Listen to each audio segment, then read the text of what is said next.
Hello everybody, and welcome to Storm Raids, and it's time for the daily reading vlog.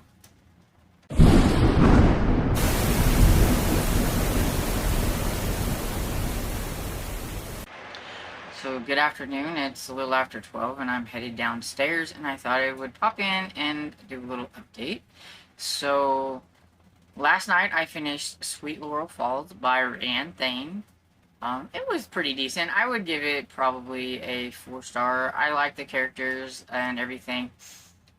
Uh, I think I'm a little hit or miss with second chance romances sometimes. And everything, and the whole, like, I didn't tell him he had a baby thing kind of rubs me the wrong way sometimes, and everything. But I do like Mora, and I did like Jackson, and Sadie, the, other daughter, and everything, the one that got them kind of together because she found out that Jackson was her father, or whatever. She's pretty cool, and then she has her own kind of drama that she's going to have to be dealing with, and everything.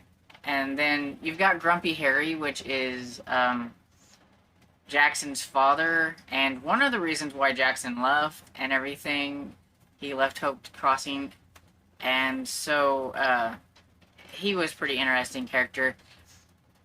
It's, Harry let his greed and things get to him whenever he was younger and stuff, and that kind of is what one of the things that made Jackson run off, is the way he dealt with his mother, who had a mental illness, and the property in which they had and things like that, to be able to make more money and things like that. It, rubbed Jackson the wrong way, and he left because he swore he would never come back. He did not like his father anymore.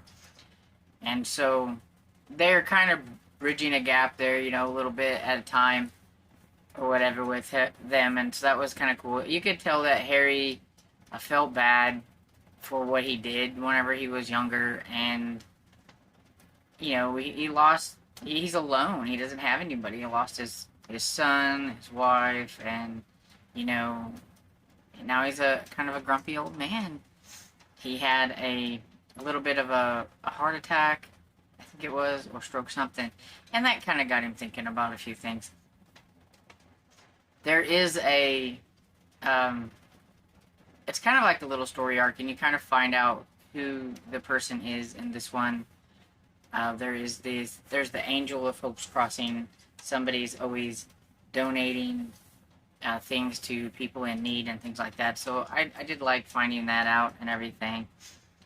There was a little surprise thing that happened towards the end with Harry and somebody else that I don't know. I'd say I don't see it coming, but sometimes I wondered, but I just didn't let my mind go there or whatever and everything. And so, yeah, overall, it was a pretty decent contemporary romance. It was sweet. There was no naughty stuff. So, yeah, I like Rayanne Thane. And I am a little curious to see what's going to happen in, like, the next one and everything. And so, yeah. Good.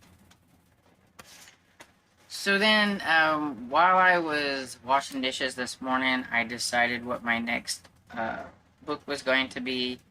And so I started the Star Trek book, The Entropy Effect by Vonda in McIntyre. And I got the audiobook for this one off Everend, and it's a really short audiobook, so I'm not sure if it's just short because, I mean, this book's not real. It's like 224 pages, or if it's like an unabridged version, I don't know. But I should be done with it by sometime today. I can't figure out where I am in the story, but I know I have to be at least halfway through and everything. But like on the Everend, all it says is chapter 1, and it goes for a really long time. And it doesn't, I don't think it's doing the chapters like it's supposed to and things, so therefore I couldn't figure out where I was in this. But Um, let's see if I can explain it because it's science fiction. So, the Enterprise gets called over to another place. I don't know, planet or wherever. They have a guy there that they said is a serial killer, and Captain Kirk is mad because he's like, you had us come this way for that. You know, it wasn't an emergency as far as he's concerned, and everything, because of, like, I guess how far they have to travel to do that stuff or whatever. And but the guy's like, but you don't understand, you know, he's dangerous. And when Spock learns who the person is, it's this Dr. Braithwaite. He's like, I think we need to take this one or whatever. And so they do end up taking him onto the Enterprise, where something really nasty happens, and something happens to Kirk. I swear, I've watched the show, like, things happen to Kirk all the time.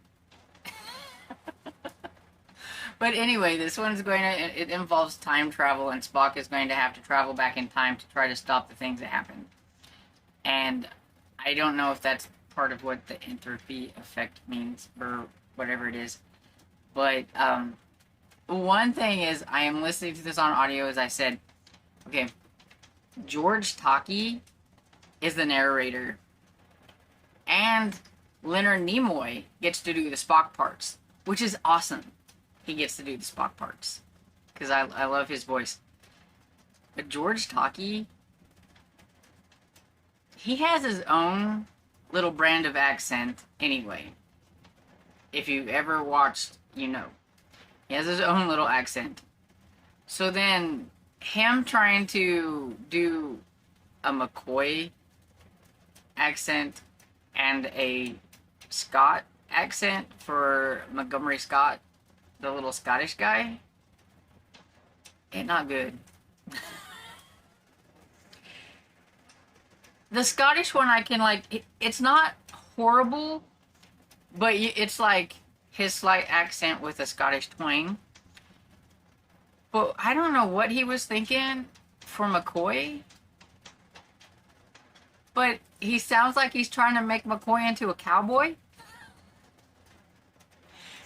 And it's just, I don't know, it don't work. It's just bad. But we're listening to it and everything. I do like it whenever it is Spock doing Spock and everything.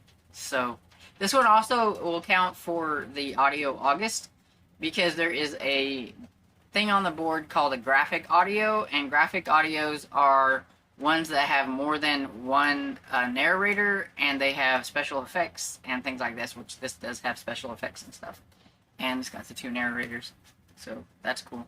But yeah, so that is what I'm currently in the middle of. I did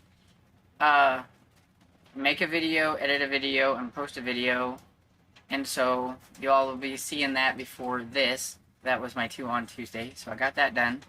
I feel like it's a little chaotic. I don't know, I felt like I was a little rambly with that one, but I was like, I'm not filming it over, we're just pushing it out there, and it's gonna be what it is. Okay, so I gotta go downstairs and fix something for lunch, so catch you later. Hey, popping back in to update before I go downstairs to fix supper. We've got leftover rice and beans, but Dad went and got some Jiffy cornbread, and so I'm gonna make some cornbread because it just really needed something else. I'm not sure if that's what I'm going to eat or not. I really didn't care for it that much, but Dad liked it. It's spicy, but he liked it, and I know the cornbread will make it a lot better and everything, so we're gonna have that, but I may have something different, I don't know. Anyway, so I finished the Entropy Effect by Vonda N. McIntyre. It's one of the Star Trek novels. The audio, I knew it was short. I knew it wasn't an abridged version. I thought it was awfully short, even for a short book, but I didn't see that it was abridged. But at the end, whenever it finished, it said something about it being an abridged version, and so I was like, oh, okay, that's what. But, you know, it's done, it's over. I've listened to it. I got the gist of the story. Maybe a few years from now, whenever I've read more Star Trek and things like that, I will try it again with my eyeballs and read this book and everything. But for now, it has been read. And it was okay. It was just Star Trek. It's just that the George talking narration was just weird. And so then I decided, since I was talking about Men's Adventure on Die 2 on Tuesday, that I wanted to go ahead and start another one of my Garbogus books, which is Death Squad by Don Pendleton. This is the second book in the Executioner series. I don't currently own that one yet, but one of these days I will. But I did get an audiobook of it off of Hoopla, and I'm about 30% into that one. It's about a 5.5 hour listen, and I have about 4 hours left, I think. I've been listening to it at 1.5 speed, which is a little slow for me, but I find with some of these, like, Men's Adventures and things like that, there's a lot of characters sometimes, and I have to, like, slow it down to try to keep track of what is going on, because there's so much action and things that happen that, yeah, you just kind of gotta slow it down and get it ingrained in your head whenever you're listening to it. So that's what I've done. This one is about, well, Mac, after his adventures in the first one where he decided to take on the Mafia after what happened to his family, he has kind of, you know, everybody looking for him. From, like, you know, regular police, FBI, the Mafia, anybody, you know, is after him. So he's gone to Los Angeles to visit a friend, and it's one of his war buddies. And he gets there, and he's asking, you know, if this is where he, you know, such and such lives. And he's like, isn't that what it says on the door or whatever? Because it's like an apartment building. And he asked a question, and that guy said something back to him, and everything that made him kind of suspicious of things. And so it's a good thing, because there were some people in there, and he finds his friend tied up in a chair, and some of the Mafia people are trying to get information out of him. And so, of course, McMillan takes them down and rescues his friend, and so therefore his friend is going to join in on his fight to fight against the Mafia. But if they're going to do it, they got to do it right. They need a death squad, so they are going to find some of their friends, their other war friends, and bring them all together and make a 10-man death squad. Each of them has their certain ability, whether it's the way they use fancy guns or build bombs or whatever. They have specialties and all that stuff, and do not expect me to remember any of their names, because there's a lot. I mean, we have a 10-man squad and everything, and I have a feeling that, I mean, you don't really get, like, a whole lot of information about them, because I'm pretty sure by the end of the book it will no longer be a 10-man death squad anymore. That something will happen to a few of them along the way, because, you know, I mean, when you're going up against the Mafia, there will be casualties. And so, yeah, so basically that's pretty much what's going on. And then you also get the side of the police, and you have this guy, Braddock, who is trying to form, like, a team to, you know, go after him, and how the Executioner is in Los Angeles now and wreaking havoc, and, you know, we've got to be prepared, and, you know, don't think you can take him on, because, you know, this, that, and the other, and kind of pumping them up and bringing them down at the same time, because I wouldn't want to go after the Executioner. And everything, and so, yeah. So it's your basic kind of, you know, action-adventure novel, so I'm liking it so far.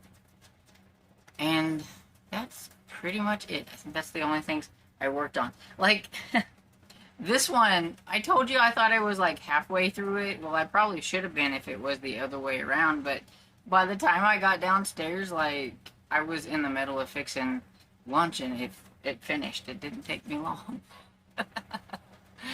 And everything. So, yeah, so going downstairs and I will come back up here to wrap it up in a little bit. Good evening. Coming in to wrap things up. I finished watching The Fourth Angel while I was making supper and eating and everything, and it was pretty decent. A little bit more slower than action-packed. It had a few moments. It said it was an action thriller drama. I think there was a little bit more drama than there was like action and thriller, but it was pretty decent. I like Jeremy Irons, and I thought he did a really good job with that role. He's getting revenge pretty much on the people, these terrorists that killed his wife and daughter, and he's a reporter, so he's using his skills as a reporter to hunt them down and to find out like who they were and things about them, and he's picking them off kind of like one by one. And this cop, played by Forrest Whitaker, is trying to figure out who's picking off all these terrorists while trying to figure out who all the terrorists were. And he's American, while Jeremy Irons, I think, is supposed to be British. But they're working together eventually. He knows that Jeremy Irons is the one who is picking them off, and he's like, we could either work together, or because he goes, I don't have enough. He didn't have enough evidence, but he knew he was the one doing it. And so they kind of worked together at the end, and the end had probably the most action out of everything, which like a lot of action movies do. I don't think my father would enjoy it. I think it had a little too much slow parts. He really likes them to be mostly action and a little slow part. Kind of like how I like my books nowadays. So, going into books, I listened to a little bit more of Death Squad Executioner number 2 by Don Pendleton. I am 38% into that. It says I have 3 hours and 30 minutes left on the audio, so I will probably finish that up tomorrow. I'm listening to it at 1.5 speed, or I'd probably already have it done. But I think that's pretty good. It amazes me how Mac Bolan can escape everybody when he's got all these people after him. I mean, you've got the police, you've got the mafia. Like, in this one, he even talks about how he needs to get his face changed so that he can walk around without everybody going, there's the executioner. So, yeah, it's not too bad. It's cheesy fun. And so, yeah, that's pretty much all I've got to report. So I'm going to pop off of here and get some more reading done. I don't know what I'm going to read on, but I'm going to get some reading done. I need to work on my eyeball books. I do. But then I can't play on the computer. That's my problem. Okay, anyway. Hope you guys enjoyed this video, and if you did, please give it a thumbs up and subscribe, and I will see you all in the next video. Bye!